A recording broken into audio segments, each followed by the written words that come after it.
Ја слушате програмата Низ Светото Писмо.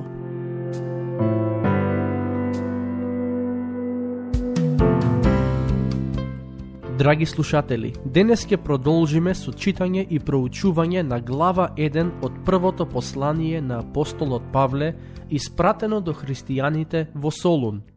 Уште на самиот почеток од ова послание, Павле пишува за многу важни и длабоки вистини поврзани со христијанската вера. Во моментот кога го примија ова писмо, христијаните во Солун го следеа Христовиот пат само неколку месеци. Причината поради која Павле им ги објасни овие важни и длабоки вистини е фактот што тие луѓе беа доволно созреани во верата и требаше да го знаат тоа кое апостолот им го напиша. Да почнеме со читање на посланието. Ако имате Свето писмо со себе, отворете го кај првата глава од првото послание до христијаните во Солун. Стих 4. Знаеме, возлюбени браќа од Бога, дека сте избрани. Верувам забележавте дека во овој стих Павле го спомнува зборот избрани.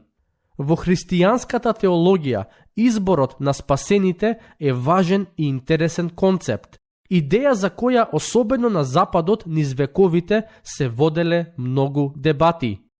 Кога го обработувавме посланието до ефесјаните, на почетокот наидовме на стих во кој Павле вели: не избра преку него уште пред светот да биде создаден, за да бидеме свети и непорочни пред него во љубовта. Тоа е запишано во прва глава, стих 4. Тогаш го кажав мојот став во однос на тоа дали има некои луѓе кои се избрани да бидат спасени, и како резултат на тоа добив интересни реакции од дел од слушателите. Некои од нив ми пишаа и ми кажаа дека не сум ја нагласил доктрината за изборот доволно јасно, а други пак ми рекоа дека сум бил премногу екстремен во своите ставови.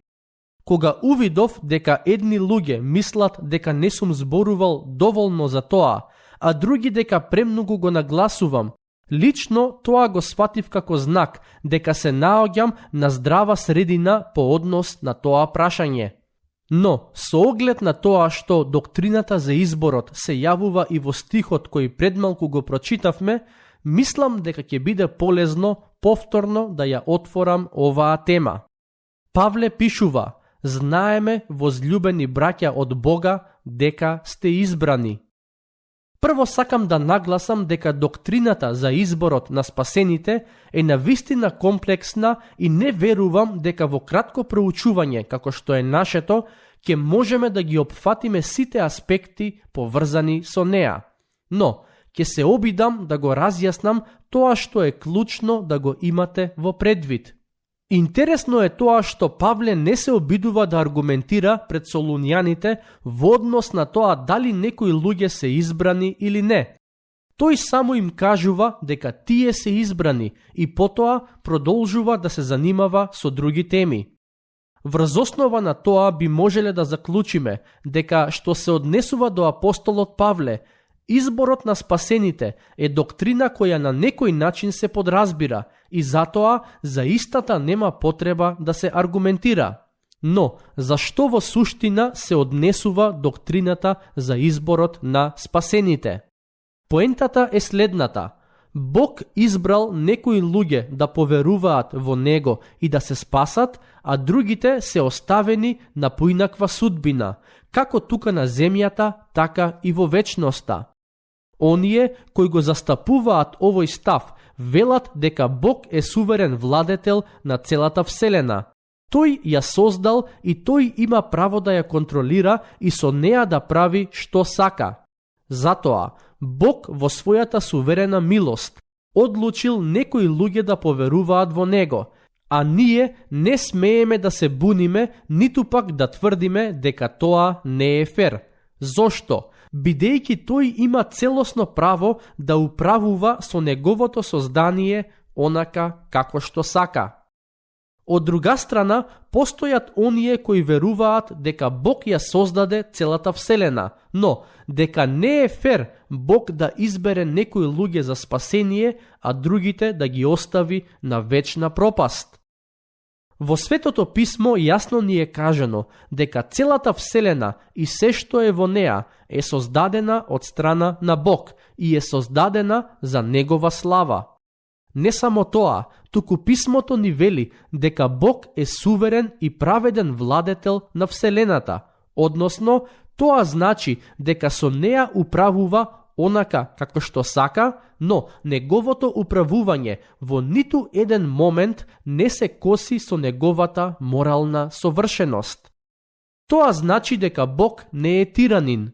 Тој е праведен и свет и во се што тој прави, постапува правилно. Можеби вие не мислите така.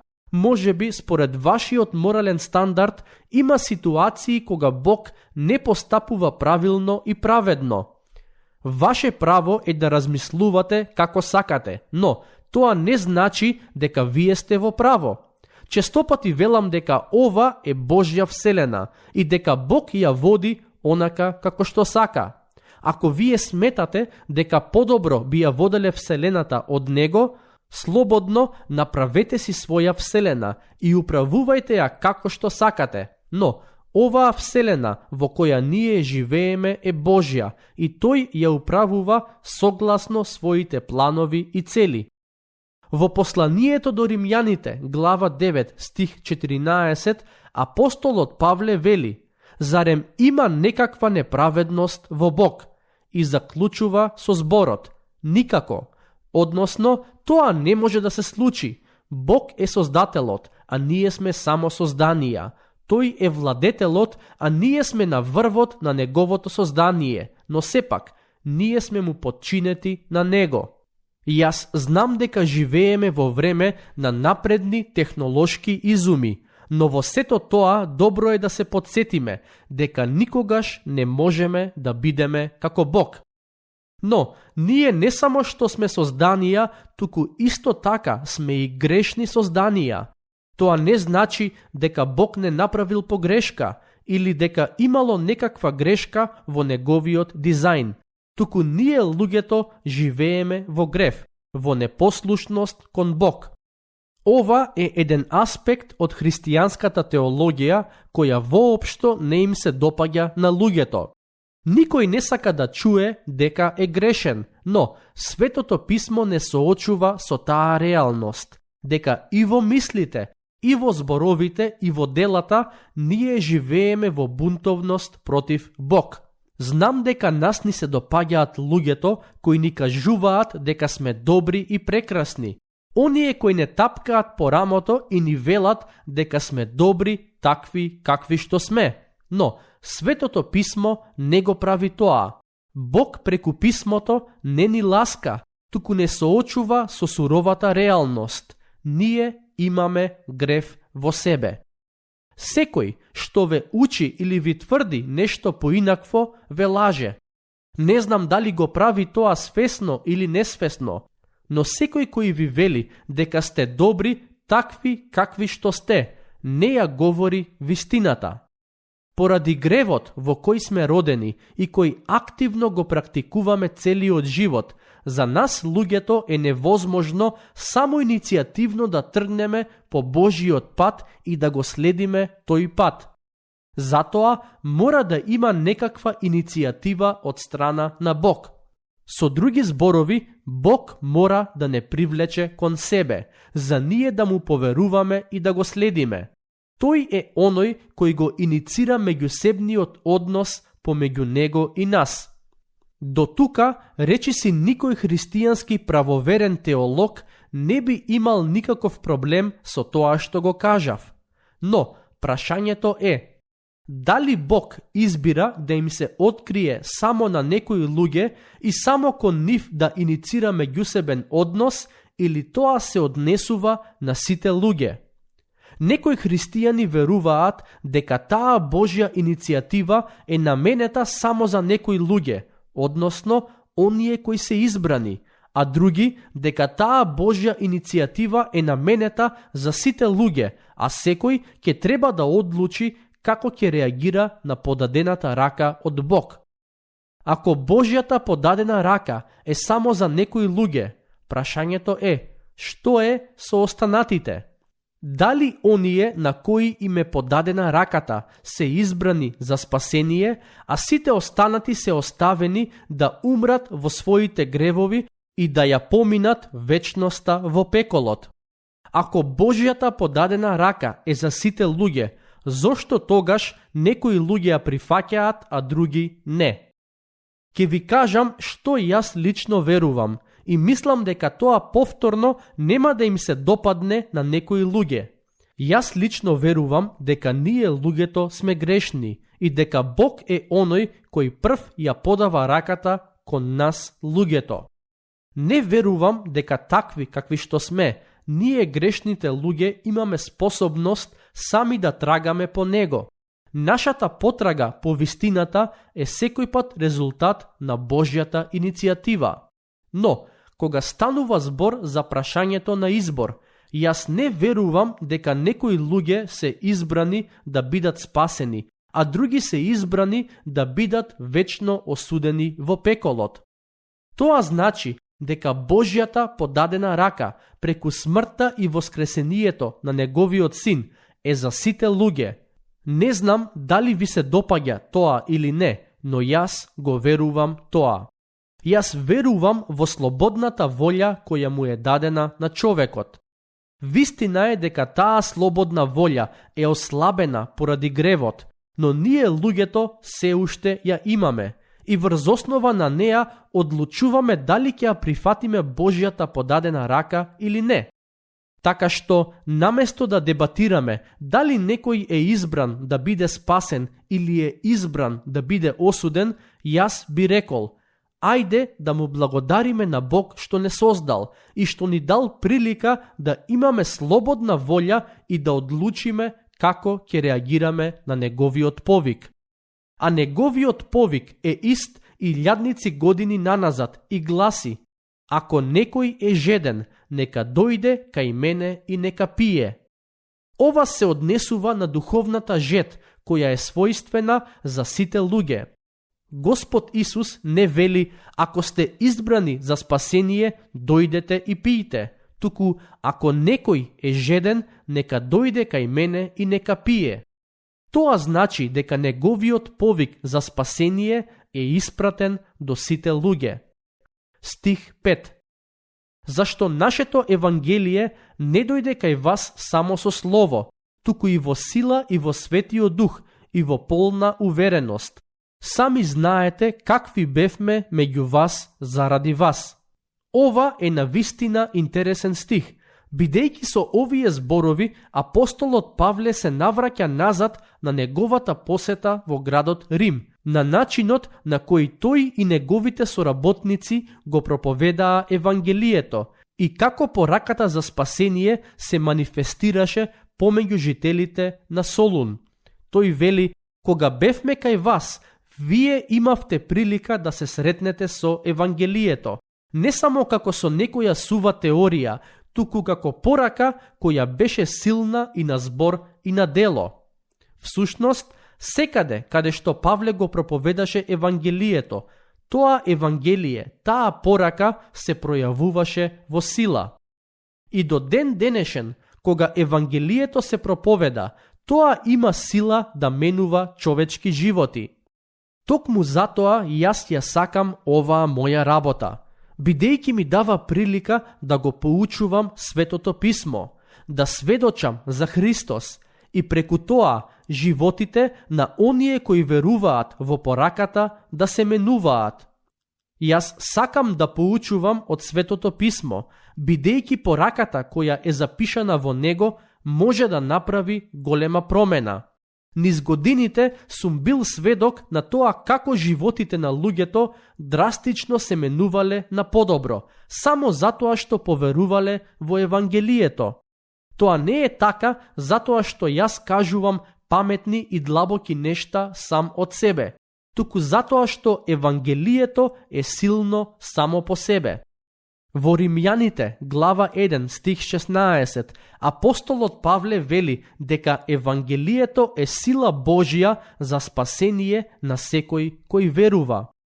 Јас во мојата канцеларија имам стотици писма од луѓе кои ми пишале и ми кажале дека оваа програма им го променила животот. Тоа не е мое дело, тоа е Божјо дело. Би сакал да имав прилика да ви ги прочитам сите, но еве, ќе споделам само едно. Една жена ми напиша дека секојдневно ги слушала овие библиски проучувања. Еден ден, нејзиниот сопруг ме слушнал како зборувам и почнал да ме пцуе, но таа продолжила да ме слуша секој ден. Еднаш кога заборавила да ја пушти програмата, тој ја потсетил да го стори тоа и додека ме слушал, клекнал на колена и поверувал во Христос. Тој не поверувал поради моите зборови, туку поради силата на Евангелието.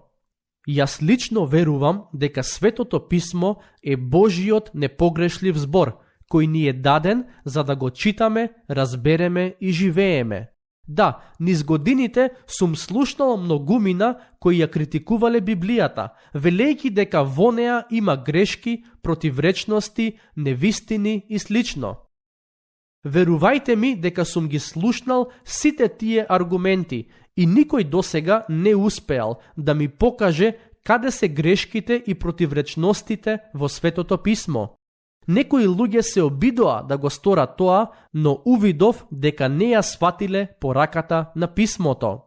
Затоа го проповедам Светото Писмо, бидејќи верувам дека е Божјото откровение дадено за човекот и дека во него има сила да ги спаси оние кои го слушаат и прифаќаат. Јас верувам дека секогаш кога се проповеда Светото Писмо на правилен и правоверен начин, дека Светиот Дух действува во срцата на оние кои слушаат. Ако се отворени за неговото дејство, тој ќе даде таа порака да роди плод во нивните срца. Знам дека во историјата на човештвото се напишани голем број на книги и некои од нив се навистина интересни и поучни, но ниту една книга не направила таква промена како што Светото Писмо го направило тоа. Затоа е најпродаваната книга на сите времиња и верувам дека и во иднина ќе остане на прво место на најпродавани и најпреведувани книги во светот. Не велам дека е погрешно да се читаат други книги. Самиот јас имам прочитано многу други книги, а и сум автор на неколку теолошки книги, но вистинската сила е во Писмото.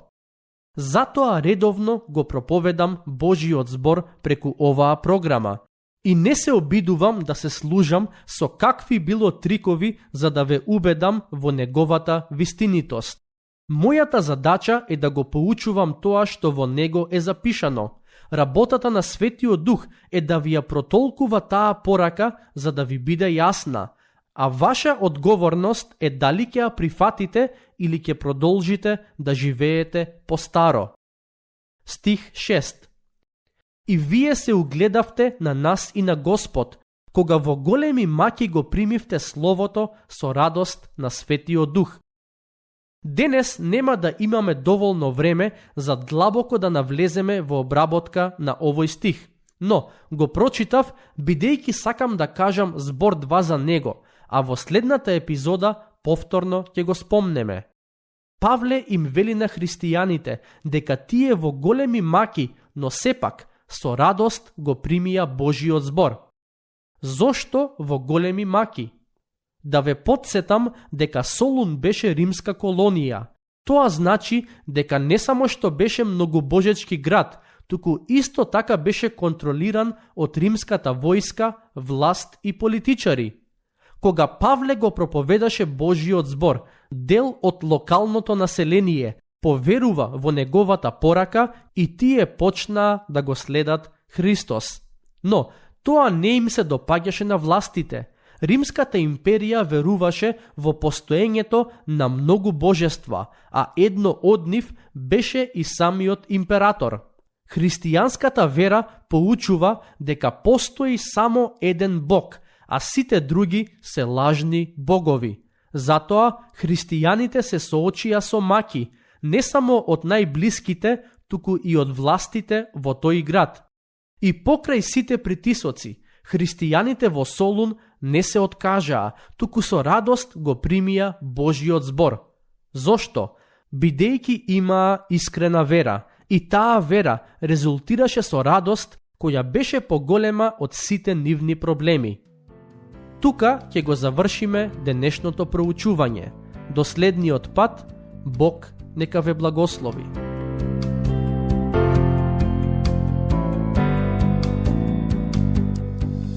Слушнавте епизода од програмата Низ Светото Писмо. Можете да не слушате и преку мобилна апликација на нашиот YouTube канал и на подкаст платформите како што се Apple и Spotify. Ако ви се допаѓаат нашите епизоди, споделете ги и препорачајте ги на вашите пријатели.